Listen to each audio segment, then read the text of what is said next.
Well, this will just echo exactly what you said. Hey guys, happy summer. If you're like me, yes, I'm totally relating to what Karen is saying. Sometimes you get tired and you're thinking, you know what, I think I'm just going to slow down. It's a slower pace. It's hot here in Alabama. But just want to encourage you. This is my 6th summer as a coach. And I can tell you everything that she just said is 100% true. And really, the motivation that you have inside of you, the reason why you became a coach, and your motivation will kind of change and shift as you grow through this. But I really want you to really do that exercise that she suggested, because that's really the core of this.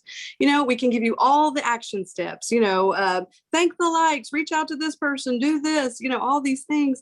But if at the core you forget why you're motivated to do this, then you're going to lose sight of it. And it's not going to be as valuable to you. And you're going to, just think, oh, it'll be okay. I can wait till later.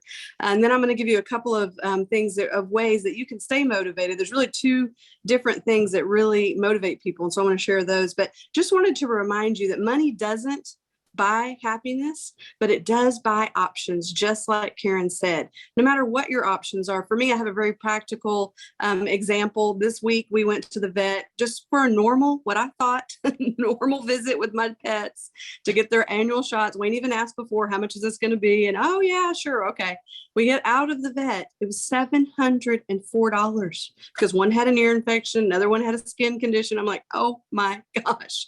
Before, that would have totally thrown me into like stress mode. And I still wasn't happy about it. Let's just be honest. Nobody wants to spend that much on a dog, 2 dogs. But before, I had to take myself back to that moment of when a tire would go flat or the air conditioner would go out or just anything like that would happen, that the washing machine would go out. It would literally stress us out so bad that our marriage was kind of, we'd be agitated with each other, all the things. And then I started thinking about, whenever I was doing my health journey, I just don't want you to lose sight of this. Some of us who have, you're starting to grow your business, you have some new comforts that you didn't have before, and maybe that would still stress you out. Well, let that be your reality of whatever it is that you're desiring to grow for this motivation. Is it more time with your kids? Is it to not have the stress of those things that are really big things, but they've kind of become small things because you can cover it?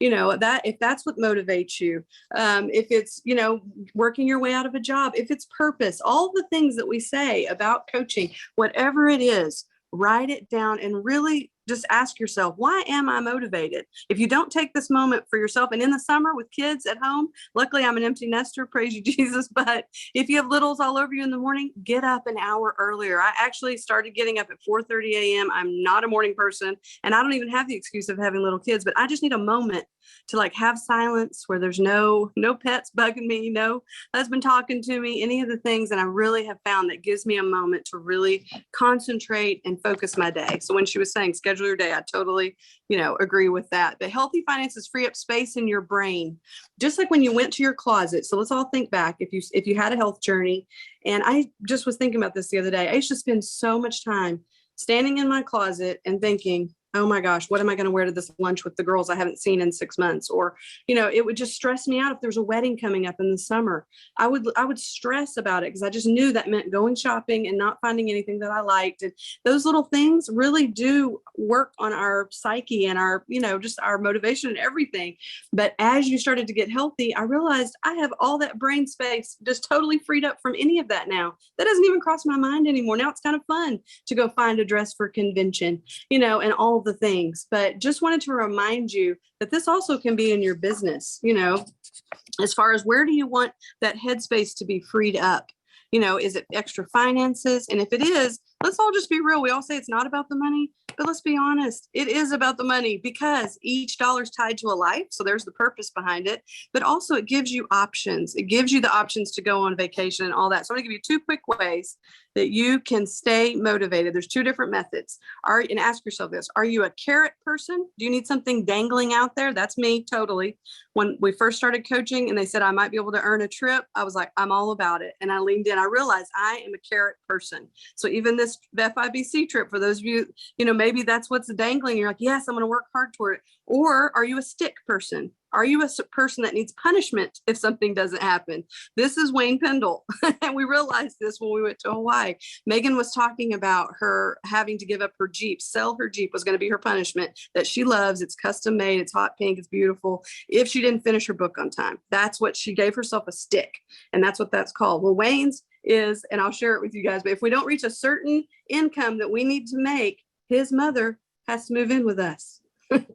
So that's his stick. And do you think that's motivating him? Love his mother, but I don't want to live with my mother-in-law, and I don't want to live with my mother. Everybody needs their own house.